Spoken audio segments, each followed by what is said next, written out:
وہ چیز ہے جو مسلسل ہوا کرتی ہے۔ اسی لیے اللہ تعالیٰ نے رسول اللہ صلی اللہ علیہ وسلم کو رحیم کے نام سے یاد نہیں کیا بلکہ رحمت کے نام سے یاد کیا، کیونکہ رسول کا وجود میں آنا بھی رحمت ہے، رسول کا مبعوث ہونا بھی رحمت ہے، رسول کا بچپن بھی رحمت، رسول کی جوانی بھی رحمت، رسول کی بزرگی بھی رحمت، رسول کا اٹھنا بھی رحمت، رسول کا بیٹھنا بھی رحمت، رسول کا چلنا بھی رحمت، رسول کا بولنا بھی رحمت، رسول کا خاموش ہونا بھی رحمت ہے، رسول کا دیکھنا بھی رحمت، رسول کا آنکھ بند کرنا بھی رحمت، حتیٰ کہ رسول کا ہر عمل رحمت، رسول کا ہر قول رحمت، رسول کا ہر فعل رحمت ہی رحمت ہوا کرتا ہے۔ وہ چیز جو مسلسل ہوتی رہتی ہے اسی کو رحمت کے نام سے یاد کرتے ہیں۔ اسی لیے اللہ نے رسول کو رحیم کے نام سے یاد نہیں کیا، رحمت کے نام سے یاد کیا، کیونکہ وہ مسلسل ہونے والی چیز ہے۔ اسی لیے اللہ نے رسول اللہ کو رحمت کے نام سے یاد کیا،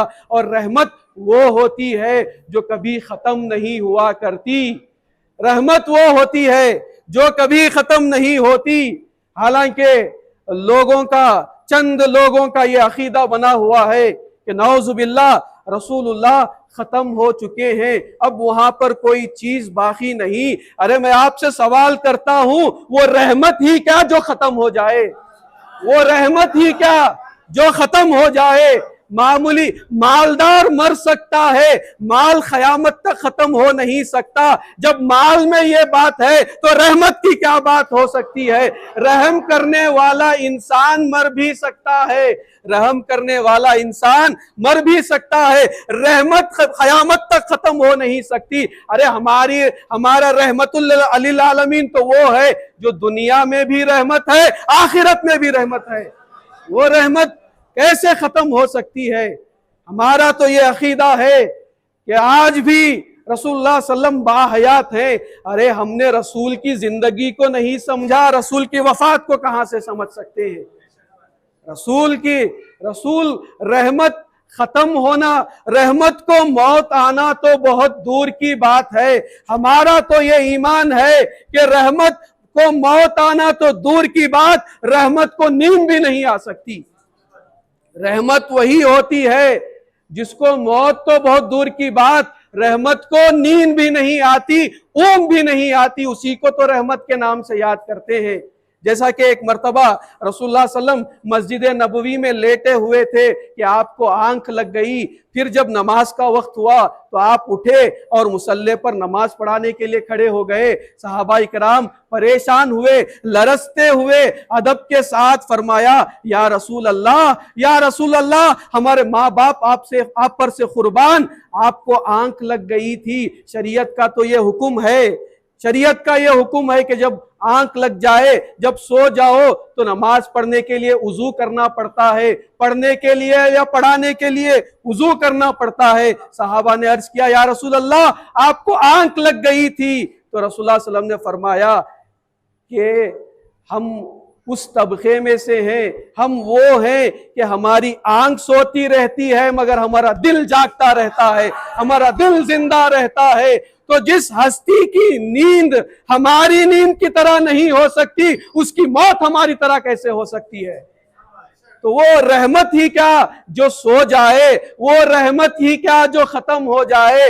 رسول اللہ صلی اللہ علیہ وسلم وہ رحمت للعالمین ہے جس کو نہ نیند آتی ہے، نہ وہ کبھی ختم ہو سکتی ہے۔ اگر جس ہستی کی نیند ہماری طرح نہیں ہو سکتی، نیند کے تعلق سے کہا گیا النوم اخت الموت، نیند موت کی بہن ہے، نیند موت کی بہن ہے۔ تو جس ہستی کی نیند ہماری طرح کی نہیں ہو سکتی، اس کا وفات پردہ فرمانا ہماری طرح کیسے ہو سکتا ہے؟ اگر کوئی ایسا عقیدہ بھی رکھتا ہے تو اس سے بڑا بدبخت اور کون ہو سکتا ہے کہ جو رحمت کو ختم کرنے پر تلا ہوا ہے۔ تو رحمت وہ چیز ہے جو مسلسل ہوتی رہتی ہے بغیر کسی تفریقے کے جو ہوتی ہے، اور رحمت وہ ہوتی ہے جس کو نہ نیند آتی ہے نہ ختم ہونے والی چیز ہے۔ اسی طرح رحمت وہ ہوتی ہے جس کو نہ زوال آتا ہے، نہ جس کو جو غروب ہونے والی چیز کو رحمت کے نام سے یاد کرتے ہیں۔ آپ جانتے ہیں کہ روزانہ